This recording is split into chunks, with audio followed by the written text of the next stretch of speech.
James Melendez, James All About Business. Thank you for joining me today. Today's topic is channel sales, indirect sales. It's an overview. We are going to explore a topic that is often flying under the radar. It's a strategy that many overlook, yet it upholds significant potential in today's competitive market.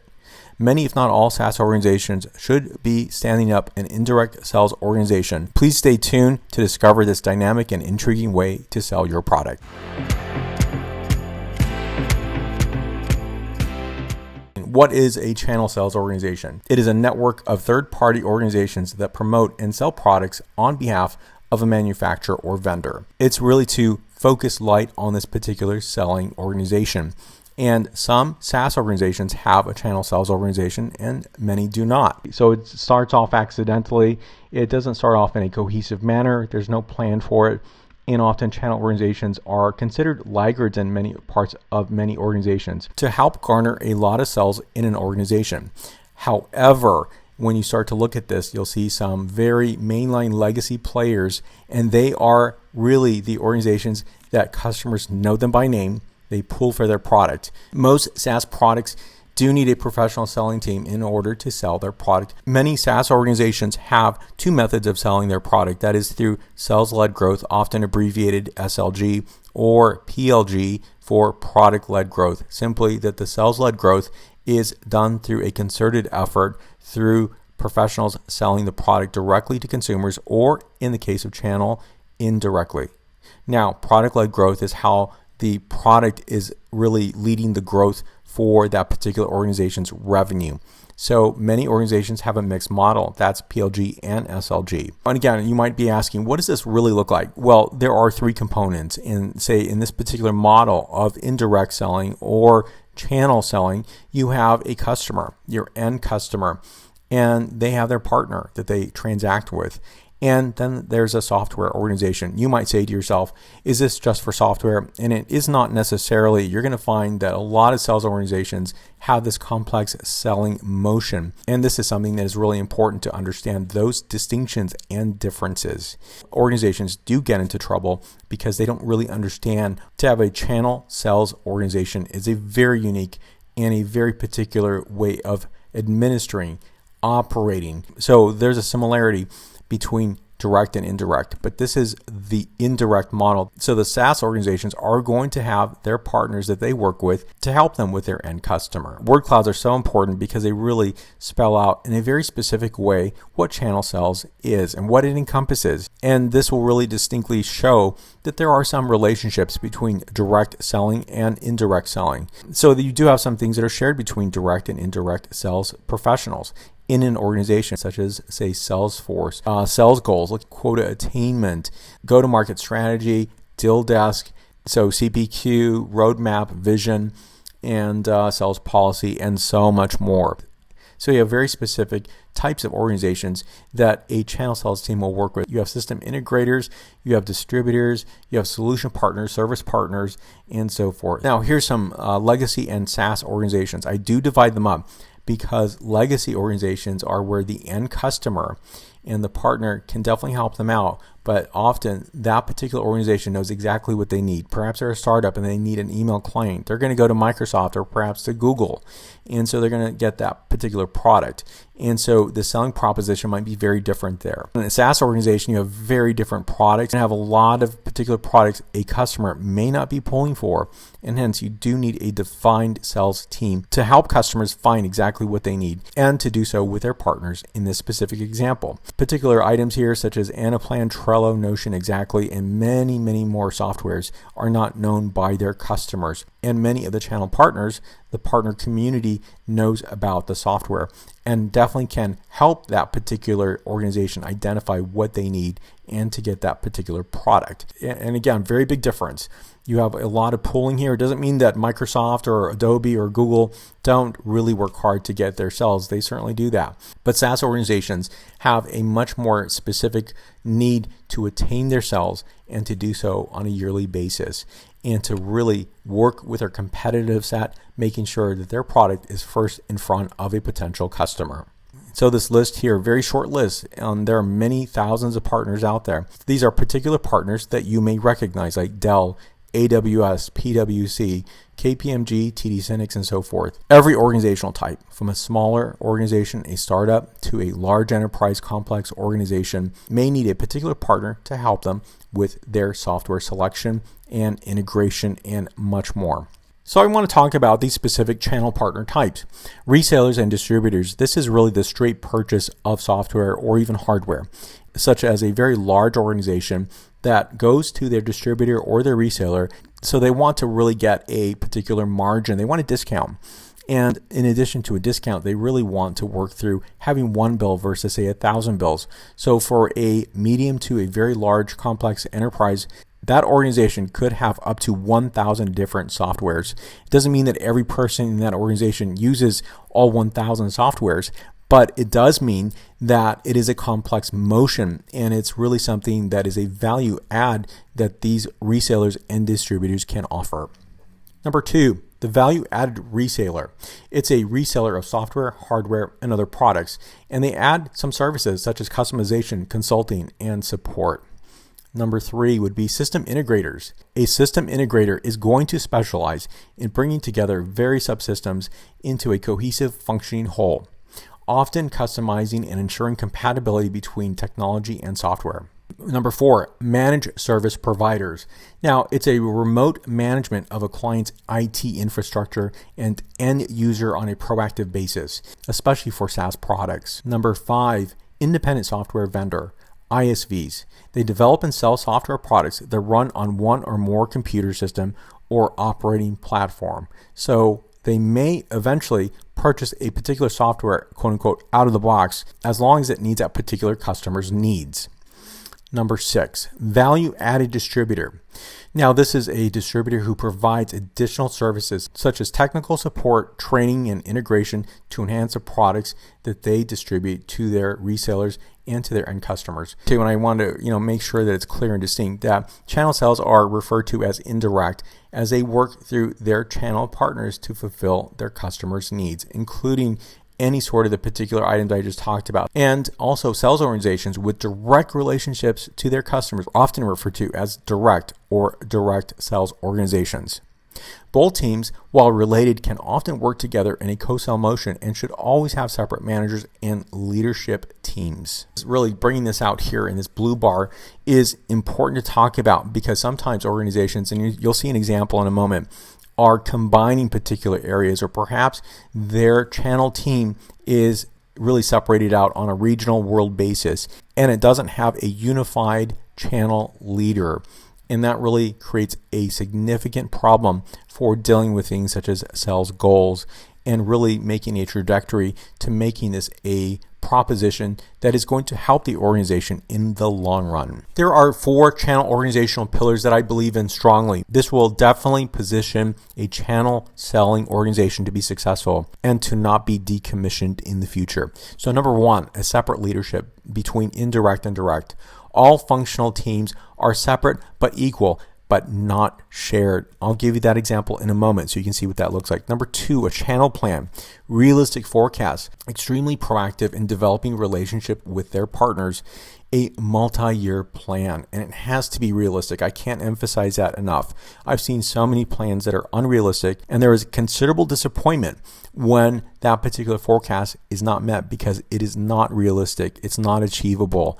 And really, a lot of things about channel is it does need to mature, it does need support, and it does need a long-term commitment from the organization selling this product. The channel organization pillar number 3, the markedly differentiated from competition. So you can have many competitors, and I know, say, particular niche areas that have 10 competitors, 10 softwares, which in many ways is not going to be sustainable in the long run. But ultimately, they have to be different because they need to meet the customer with excellence, powered by a mastered customer journey layer. In the context of channel selling, they need to know exactly what the customer is experiencing, say in terms of the customer journey layer. And so that's very important for that team to understand exactly what the end customers receive. What does it feel like in terms of all the touch points that they may receive? Number 4, positioning complex skills. Rapid provisioning and deployment of software optimizing customer value and ensuring company margin.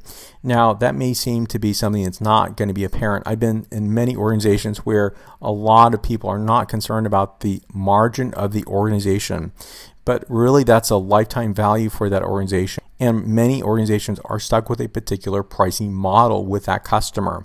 And if it's underwater from the beginning, that's going to be something that's going to be very hard for that organization to recognize profitability in the future. So it's both helping a customer out, the end customer and your partner, with a margin, and really something that's quite advantageous, something that they could not get from a competitor necessarily, but also protecting margins so the discount given to the partner is not going to be so excessive. So there are different ways of handling this, but a lot of this, number 4, is about balance. So this is probably one of the most important features. You have 4 different pillars that stand up a building, and number 4 is extremely important. And without this is really talking about the long-term viability of that selling organization. Channel and sales organizations, they're always separate and fully enabled organizations. Now looking at this, you see the channel or indirect sales leadership. That is a senior VP or VP that heads up all channel activities. Very important to think about. Now, in some organizations, it's mixed. The direct sales leadership actually manages the sales leadership in the channel side. So it could be a regional way of how organizations look at this, such as EMEA or perhaps APAC and so forth. When you do have a mixed model, you definitely have a sales pressure that is not achievable for the channel organization, especially if it's early stage. If it's relatively new to the organization, say 1 to 5 years, yes, it takes a long time to develop a channel organization. There does need to be, so you're going to have different names, but they're the equivalencies. A channel partner manager is equivalent to the account executives. You have channel operations and strategy, and then on the other side you have revenue operations and strategy. Enablement. You see a lot of the same functionality. Now you're going to say that looks quite repetitive. I've seen mixed models where you can share services. You can, but my call out here is every single time I've seen this happen is that the sharing of this can definitely go away, especially say for marketing or customer success or business development or even enablement. So a lot of these things can definitely go away. If you have a centralized, it doesn't mean that the channel operations team does not work with the revenue operations team. They certainly can and do on a daily basis, but ultimately they should be separate and yet equal. There are definitely things that can be shared along the way, such as shared services of customer experience, user experience, revenue accounting, deal desk, and so forth. So these particular functions are very important. The channel program will fail if there is not a separate sales leadership and they report into the channel sales leader. So again, the VP or SVP, and not to the direct sales leadership team, which eventually reports into the chief revenue officer. Direct and indirect, while they have a very similar function, they are different in terms of their sales targets, their sales forecasts. Channel does take more time to develop, and ultimately they should not be on the same footing. They should not be the same number. And I have seen that happen in the past. When I see that, it's an unfair footing for channel sales. It will never materialize in the same way. They're not meant to. That's not its function. And ultimately, when I think about this, this is one of the crucial points where when they compare these together, direct and indirect, it may seem that indirect is not pulling its own weight. That is not the particular characteristic or function. Channel deals are often going to be more complex than direct deals. And there is going to be a sense of balancing that out. And the reason is simply because of, say, a deeper discount or margin. Channel deals can encompass, of course, a margin, a very healthy margin for that partner to engage and make that purchase. However, I've seen many organizations that encompass a successive discounting model, which is really, in my opinion, something that should be avoided at all costs. It's one thing to offer a margin or discount. It's another to offer successive discounting, because at day's end, that will mean that that organization is not going to pivot towards profitability, but one where it needs many more deals to cover that particular loss for that lifetime value of that particular deal. Number 3, now there's a sense that indirect is really reactive. That is waiting for the partner to give a PO, a purchase order for that software. However, I have always emphasized that indirect can be and should be as proactive as possible.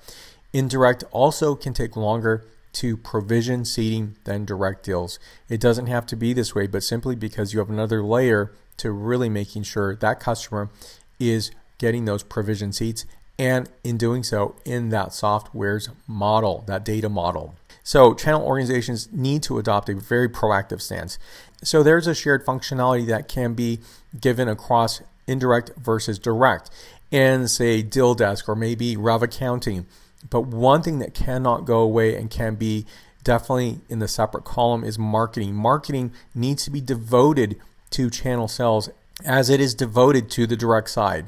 So anytime that, quote unquote, this is shared, this will always go over to the direct side. This is an opportunity for the organization to never realize the value of a channel organization and to empower it to succeed. Important. Channel organizations sometimes do not understand their customer journey layer.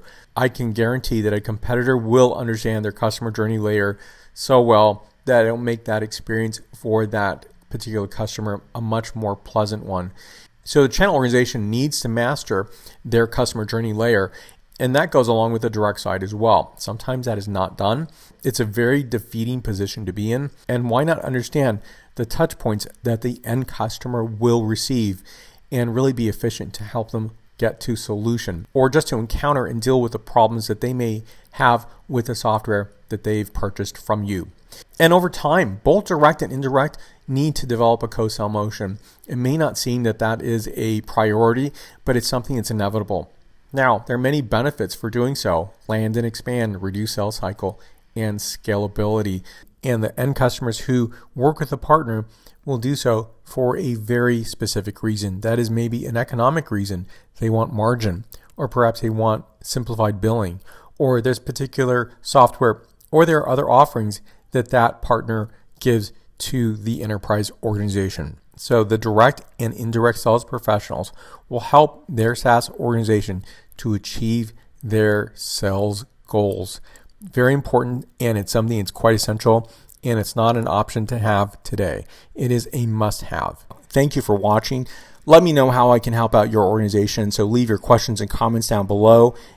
I think channel sales is a great opportunity as long as the organization is going to support it, and it's also something that I think is inevitable. I see many SaaS organizations that have, by accident, if you will, a channel sales program. It actually just landed to them because partners had reached out to that organization in the past because their customers wanted that particular software. But it's something that an organization can be more proactive and prepare for those particular offerings, because they will come, and that will be something that is important to really do so with excellence, because guess what? Partners can also make recommendations of another software. So there are many ways to think about this. So creating excellence is so paramount in the channel sales organization. Again, thank you for watching, and I will see you very soon.